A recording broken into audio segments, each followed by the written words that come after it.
Hi guys, it's Mrs. Reed here, and today we are starting looking at news, and this is our new unit and case study. Today's lesson is an introduction to that case study where we'll be covering the news agenda, what that is, news values, gatekeeping, and talking about newspaper front covers. Let's start there actually by exploring the humble newspaper front cover. You might want to think about for a moment what you already know about them.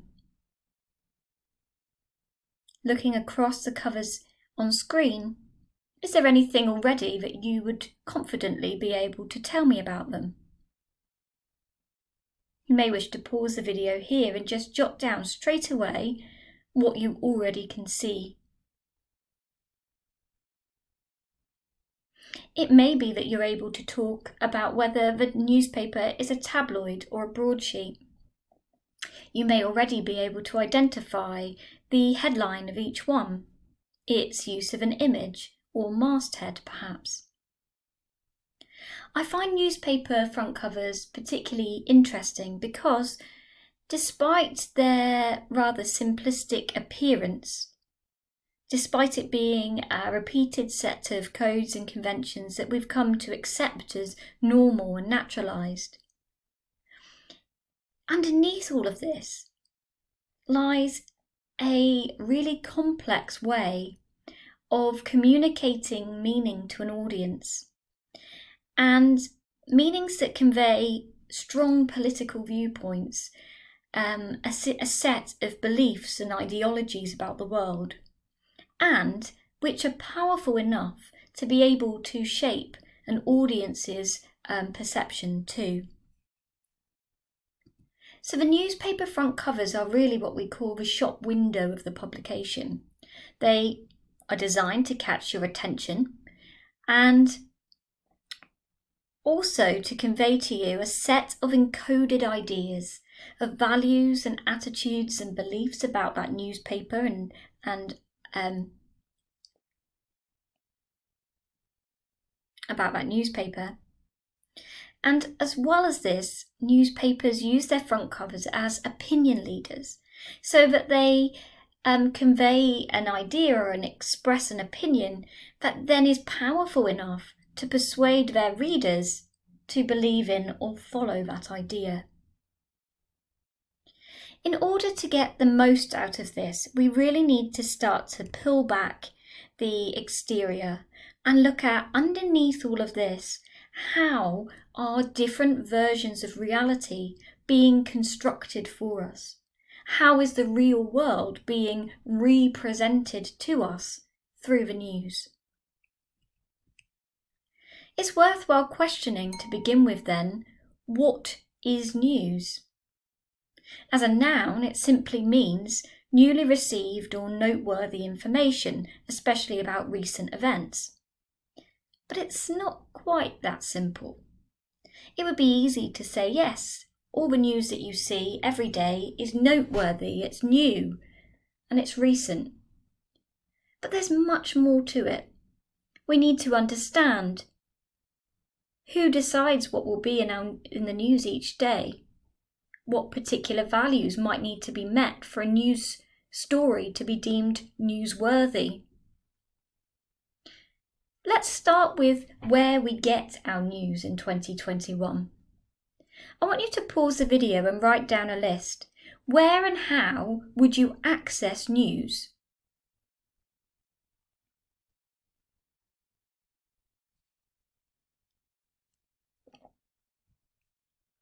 Okay, let's see if we can add to your list.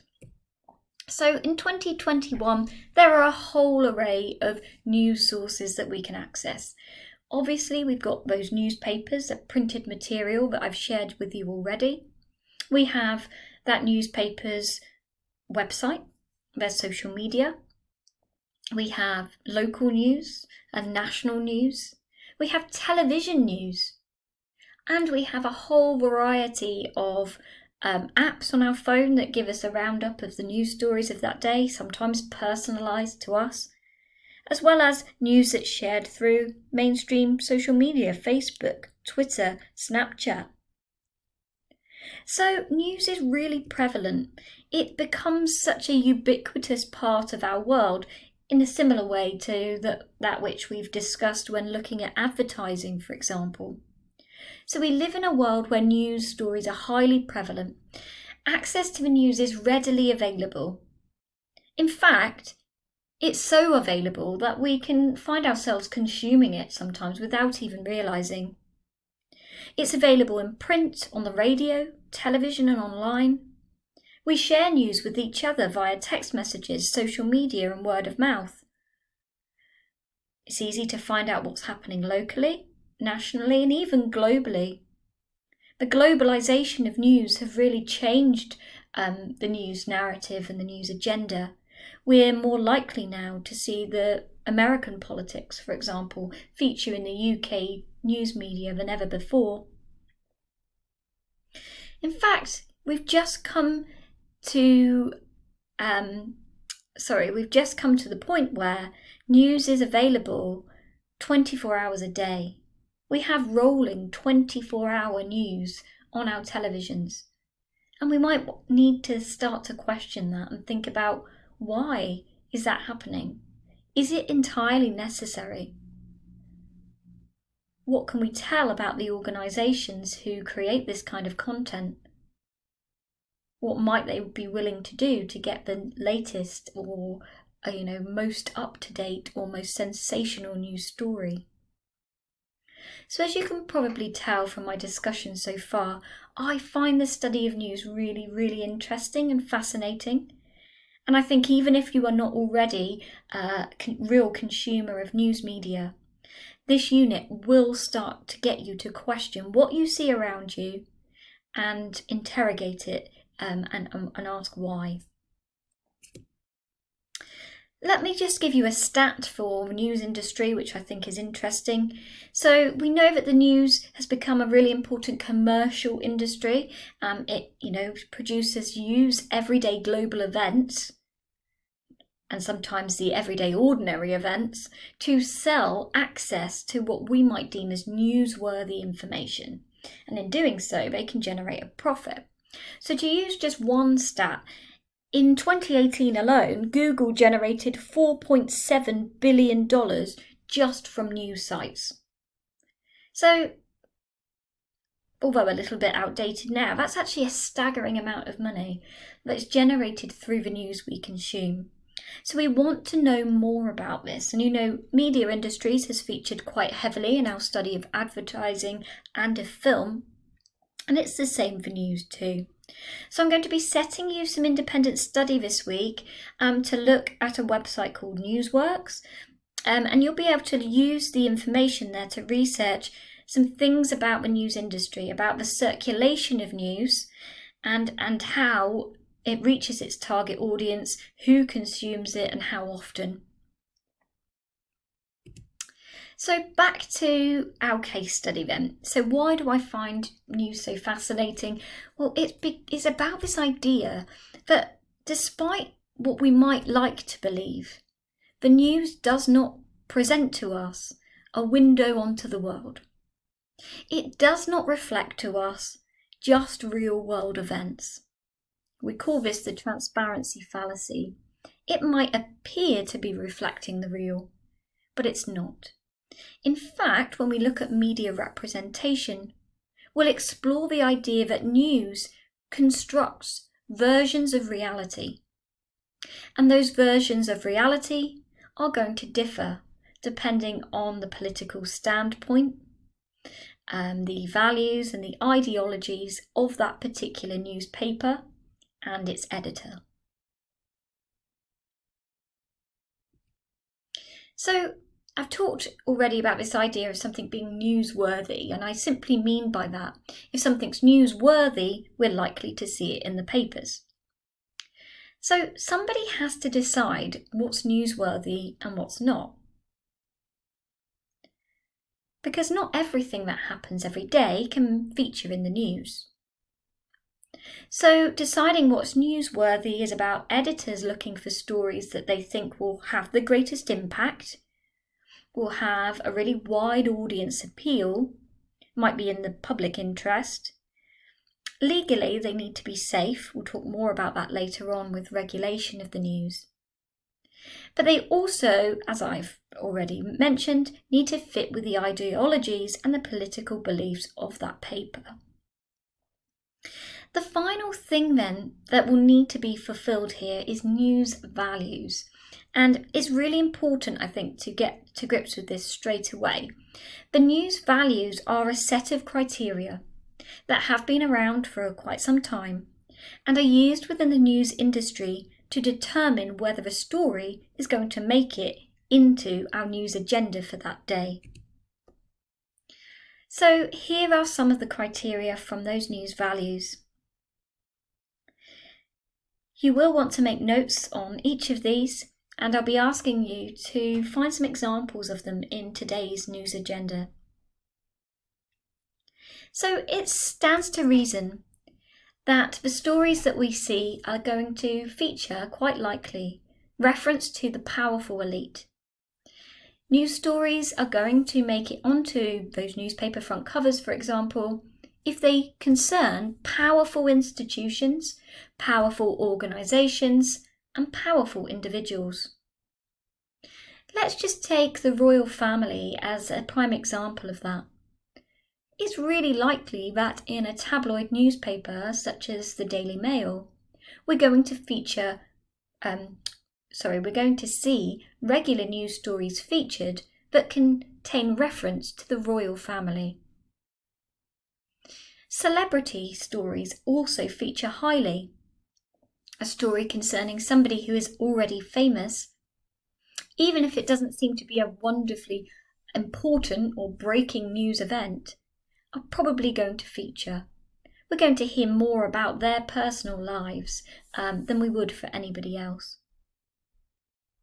Entertainment is also an important factor of the news. In fact, Rupert Murdoch is quite famously quoted as saying, we're in the entertainment business when referring to his own newspapers. So that means that stories that concern sex, show business, animals, unfolding drama, things that are humorous or entertaining in their photographs, that provide a pun or a witty headline, are probably going to feature in our news. There are others values, though, that are important. Bad news features highly. We call that negativity. A story with negative overtones, such as conflict or tragedy, is likely to feature highly on the news agenda. Equally, those that are shocking, surprising, provide a real contrast, will feature too. So some shocking and surprising bad news is going to probably mean it will feature on the front cover of a newspaper that day. Good news does also feature too. There might be, for example, the need for good news. If we look at what's happening currently in the pandemic, some days we might see news stories which focus on positive, hopeful news stories, vaccination success, for example. And these can be really quite important in shaping the audience and the reader's perception of particular events. Magnitude is important. So the magnitude of an event, if it features tens of thousands, millions of people across the world on a global scale, the bigger the magnitude of the event, the more likely that story is to be on the front page. Relevance is also important. We're reading news within the UK, so stories that are relevant to us in our country and as a society are going to be important. We might also see that in national news too. Let's take the Plymouth Herald as an example. It's more likely going to feature on its cover stories that are of relevance to people in Devon and Plymouth. Follow-up stories often feature follow-up stories often feature. So this is about what others are reporting on. Stories that are already in the news, are already in circulation, might be followed up and repeated. So let's take Brexit as an example. We can see this as a follow-up story. It's featured heavily in the news for a number of years, and we're still going to see references to it and follow-ups to it today. Okay, I've talked a lot there, and I hope that you've paused and made notes. If not, go back to the next slide and make sure you've jotted down the news values. So I want you to think about today's news agenda. Okay, you can get this in a number of places, as you well know. So you might want to look at Sky News or BBC, or pick a particular paper. You can just Google actually today's newspapers, and that will bring up all of the newspaper front covers for that day if you want to look at it in print. But I want a minimum of 3 stories chosen, and I'd like you to look at what is the news story. So you might include, say, the headline and just a short summary of what that news story is. Can you tell me where you found it, on what platform? Okay, was it a website? Was it an app? Was it on the newspaper front cover itself? And which paper? And then I want you to fill in the news values column. So I want you to compare your news story to the news values list. And I want to say, which values does it seem to meet? It might be that it's a bad news story about a elite person. It could well be that it is a good news story of a huge relevance to us in the UK. So I want you to go and investigate, see what you can see is on today's news agenda. It might well be that you see the same stories repeated across different papers, and that can be really interesting too. So just keep a track of what stories you see, where you've seen them, and then what values they meet. Okay, so we've talked quite a lot already about what we see in the news and why we might be likely to see it. So the next thing I want to talk to you about is who controls and shapes the news that we see. Now, we obviously will investigate this more throughout the whole unit, but broadly, I want us to talk about the idea of gatekeeping. Now, put simply, gatekeeping is this idea. The gatekeeper is the person who decides what shall make it through the gate. So, if we look at that, there's a gate. If something makes it through that gate, it makes it into today's news. If something doesn't make it through the gate, it's been blocked, it's not going to be in today's news. As soon as we start thinking about gatekeeping, we're already along the lines of questioning what we see and why. It means that there are news stories out there that we don't see in the mainstream media. It means that certain people are able to select and govern and control what we do see. So, the theory of gatekeeping. Now, these are not our assigned theorists for our board, so we don't need to know their name and all of the background, but some general ideas about gatekeeping is what I would like you to be aware of. So first of all, a gatekeeping theory suggests that what we see in the news is controlled by a few people in positions of power in the news institutions. These news editors decide what stories make it into our news bulletins. Some people then think that this means we only see a very small proportion of what is really happening in the world, and only the news that these gatekeepers think is interesting. Let's add to that. If we add bias into the mix, as well as the news values, this means we really only see what has been chosen by the news editors. Now, most of these editors, not all, tend to be white, middle-aged, middle-class men. So what does this mean for the news agenda? Well, it means that the views and the interests of different people from different social groups, such as different ethnicities, age, class, gender, are not equally represented. And therefore that might affect the types of news stories we see. Let's use Rupert Murdoch as an example for a moment. If you don't know anything about Murdoch, I would suggest that you pause the video and you go and just do a little bit of reading about him and the news industry. See if you can find yourself 3 to 4 facts about Rupert Murdoch and how much power he has within the news industry. In fact, I'll also attach an article for you to read, linked to Murdoch, with this lesson on Show My Homework. So Rupert Murdoch is one of what we would call our press barons, an owner of a huge conglomerate which dominates the news industry both in print and online and in television, and has news outlets in the UK and in America. So this is what we're talking about when we're talking about gatekeeping. There are some powerful people who have the ability to control what we do and don't see, and how we might view a particular story. Okay, a challenge to that. The rise of new technology and the way in which we engage with the news now changes and challenges the power of the gatekeepers. We call this citizen journalism.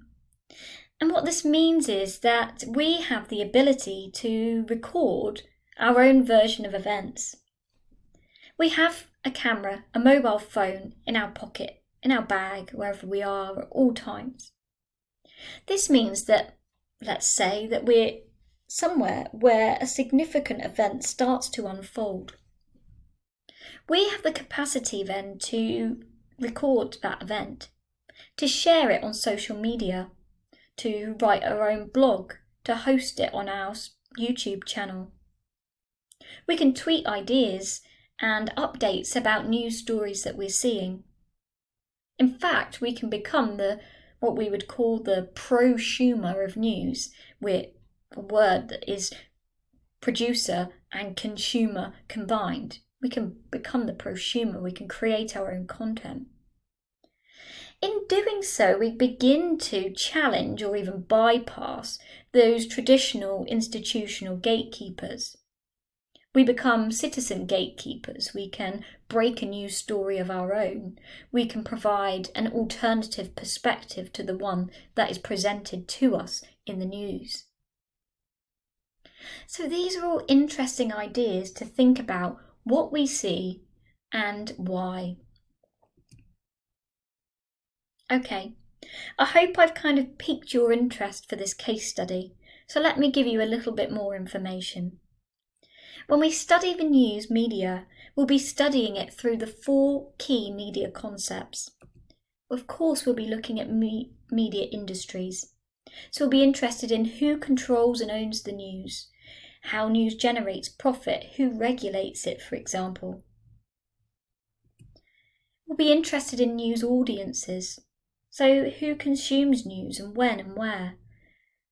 How are audiences targeted and categorised? How do audiences engage with and respond to the news when they see it?